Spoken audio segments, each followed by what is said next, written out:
The crisp autumn air of October nipped at my cheeks as I wrestled with the morning chaos.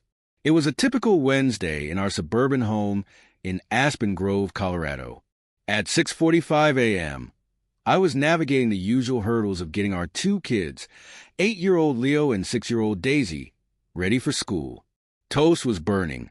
Someone couldn't find their shoes, and the dog was barking at the squirrels, taunting him from the oak tree in our front yard. Just as I thought I was about to gain some semblance of control, the shrill ring of the house phone sliced through the cacophony. I glanced at the caller ID, a number I didn't recognize. A pang of unease shot through me. Who would be calling so early? I picked up the receiver. "Hello?" I said, my voice still rough with sleep. "Hey, it's me." A familiar voice responded. It was Sarah, my wife. "Sarah? What's up?" "You just left for work 15 minutes ago," I said, a question mark forming in my tone. "I know. I'm sorry to call so early, but something happened." There was an urgency in her voice, a tremor I hadn't heard before. Sarah was a senior marketing manager for a tech startup in downtown Denver, a fast-paced job that had her constantly on the go. I worked remotely as a software developer, handling our kids' schedules and the household while she chased deadlines and big deals. It was a system that, despite its occasional frantic pace, worked for us. We had a comfortable life. A 5-bedroom house with a sprawling backyard, a close-knit community, and a solid group of friends. Last night, at the conference hotel in Phoenix, while I was grabbing a late-night coffee, my wallet was stolen, Sarah said, her voice tight with worry. "Could you please cancel all our credit cards immediately and get new ones ordered?" "I already told my boss, David, and he's arranging for corporate cards to be sent to me. He'll also wire some emergency cash, so I can manage till then." "Wallet stolen? You're usually so careful," I said, a mix of concern and disbelief swirling inside me. "What happened exactly?" "I don't know," she sighed. "I was reading by the fireplace in the lobby, and I must have left it on the side table when I went to refill my mug.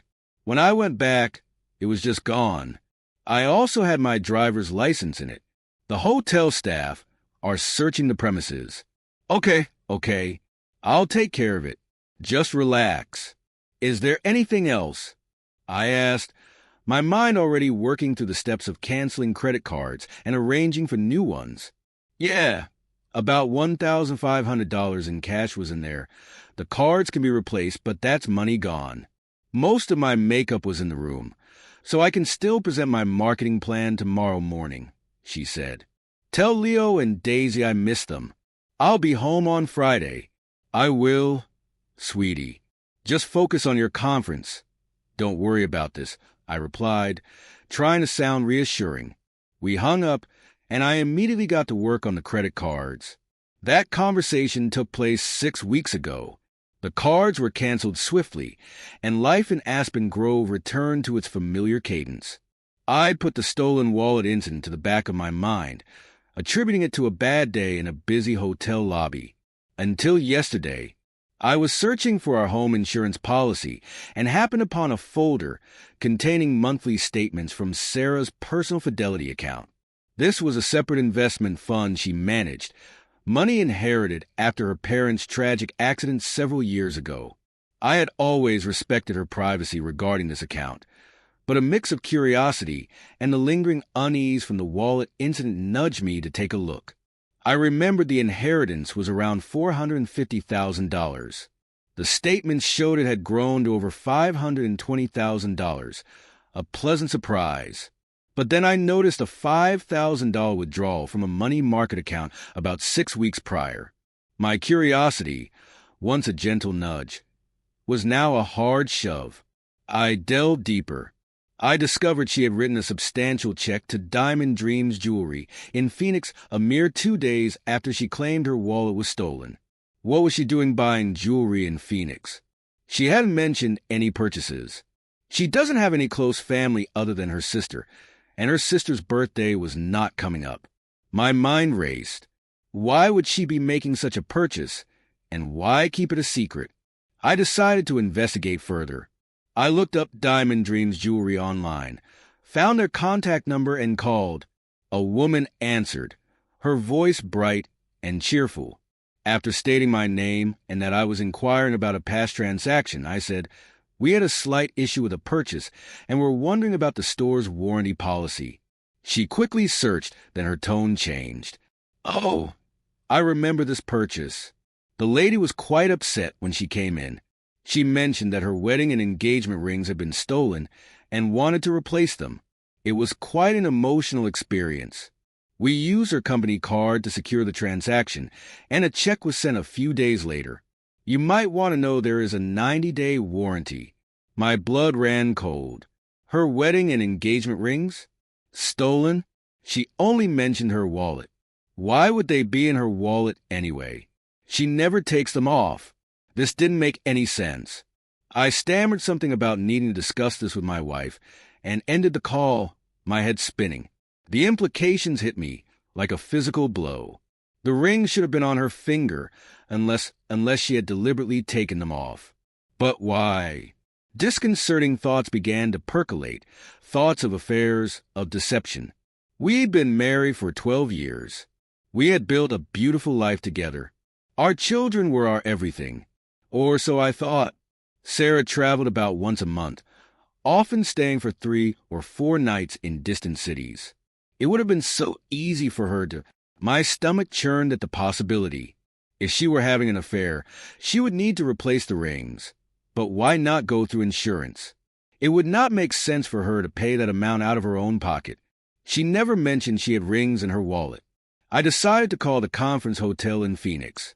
After some persistence, I managed to speak to a manager and asked if there were any records of a stolen wallet reported by my wife, Sarah Evans.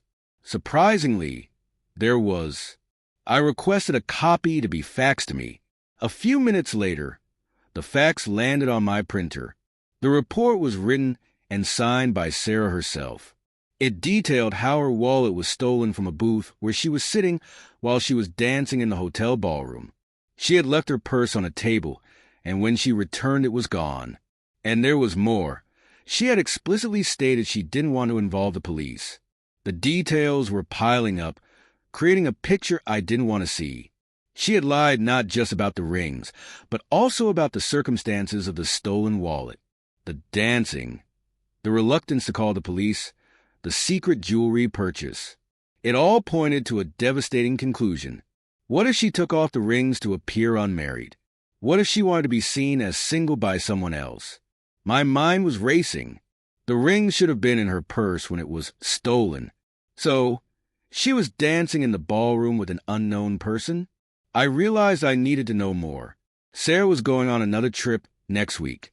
I had to know what was happening during her trips. I tried to remain calm throughout the day, burying my suspicions beneath my work and the daily routine with the kids. When Sarah returned home from work, I didn't confront her. I kissed her on the cheek, and we sat down for dinner like normal. So, I said, trying to keep my voice casual, "You're heading out next week, right?" "Yeah," she replied, a small sigh escaping her lips. Same old, same old. If you don't enjoy it, have you thought about a new position?" "You've been with the company for so long," I said, trying to gauge her reaction. "I want more experience before moving to a desk job," she said. "And I miss all of you so much when I am gone." "I miss you too," I replied. "Where are you going this time? Are you leaving in the morning?" "I'm going to Salt Lake City, leaving on Tuesday at 7 a.m. I need something to keep me going until I return on Thursday." She winked. I faked a smile and winked back, hiding the turmoil within me. She blushed slightly. Her comment about taking her briefcase home the night before suggested she wouldn't be stopping by the office before heading to the airport. I knew I needed to search her briefcase before her departure. I just needed a chance. On Monday evening, Sarah returned home, seemingly in a good mood. As we sat down for dinner, she said, "Can you grab my suitcase from the garage after we eat?" "Sure," I said. "Are you all set?" "Yeah, just a typical business trip." "The briefcase is in the car," she said. "Do you have any plans while you're away?" I asked. No, just working. Maybe we can plan something this weekend. She smiled, and then with a sigh said, I really need to get to sleep earlier. After dinner, I went to the garage to retrieve her suitcase, knowing that her briefcase must be in the trunk. When I returned, I said, Hey, the car seems to have a flat tire. Do you know where the keys are? She looked briefly puzzled and then handed me the keys. Can't you use the spare? It's for emergencies, right? Yeah, but I'd rather get it fixed properly now. I'll head to the station quickly. No worries. I hurried to the garage, drove the car to the junction station, owned by my friend Mark from college. Mark, I need a minute, I said, pulling into the service bay. Got to check something? Mark, sensing my tension, said no problem. Customer coming up? So I'll be with you in a bit. I opened the trunk, grabbed the briefcase, and put it on a workbench. Inside, I carefully searched. The pockets yielded nothing until I found a package at the bottom, behind some paperwork. It was an open package of contraceptives. 3 were missing. My world stopped. My worst fears were confirmed. I carefully placed it back in the briefcase and closed it. I stashed it in the trunk, and Mark came over. Found what you were looking for? All okay, buddy? He asked. Yeah, I'm afraid so, I said, my voice cracking. Mind if I hang here for a while? Maybe you could check the tire pressure while I pretend to have fixed it. I asked. Mark gave me a strange look, but complied, sensing something big was going on. I drove out of the service bay, filled the tank with gas, and then, filled with a mix of anger and despair, headed home. That night, I went through the motions. I ate dinner with the family, helped put the kids to bed, and then we went into our bedroom. Sarah didn't seem to suspect anything. Are you still not feeling well? She asked. I just nodded. Yeah, I managed to say. We made love that night, but it felt empty and passionless. Is your stomach still bothering you? She asked. Yeah, I think so, I replied. Do you really need to go on this trip?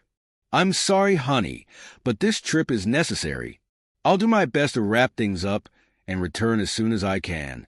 I'm really looking forward to the weekend with all of you, she said.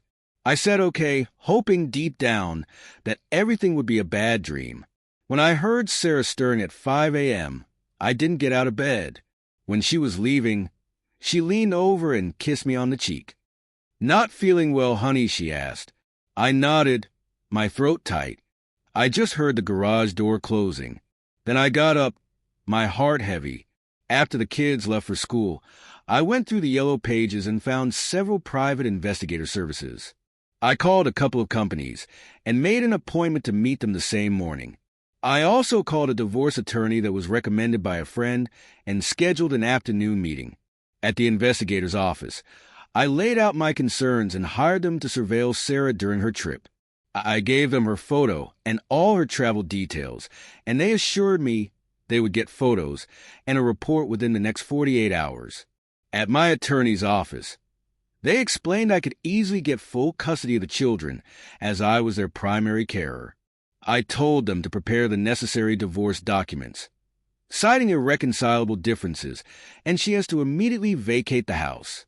After leaving their office, I was relieved that I had some plan in place. When the kids returned home, we played and did homework together.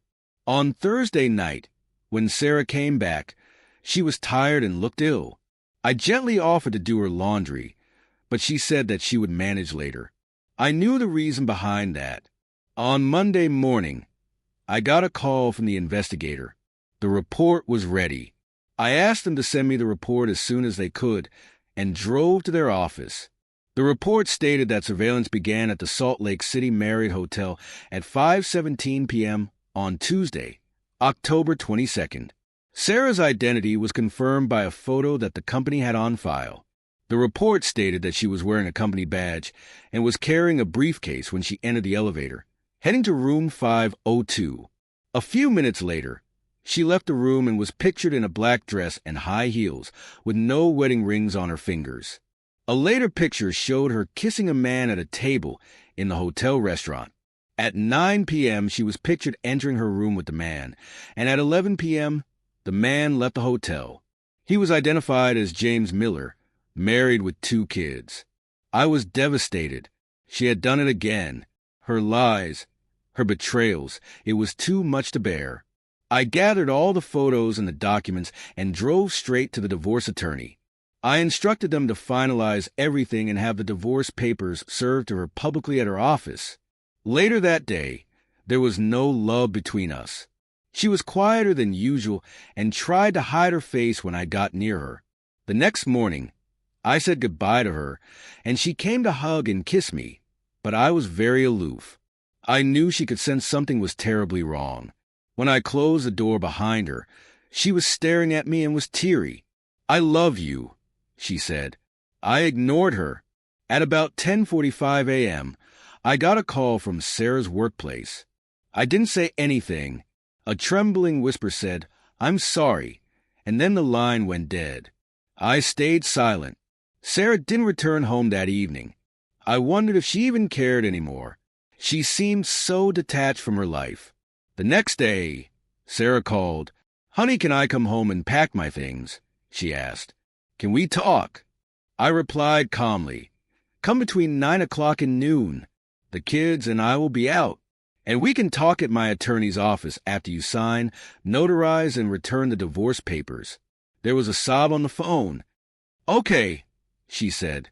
That was the last time I spoke to her. 6 months later, our marriage officially ended.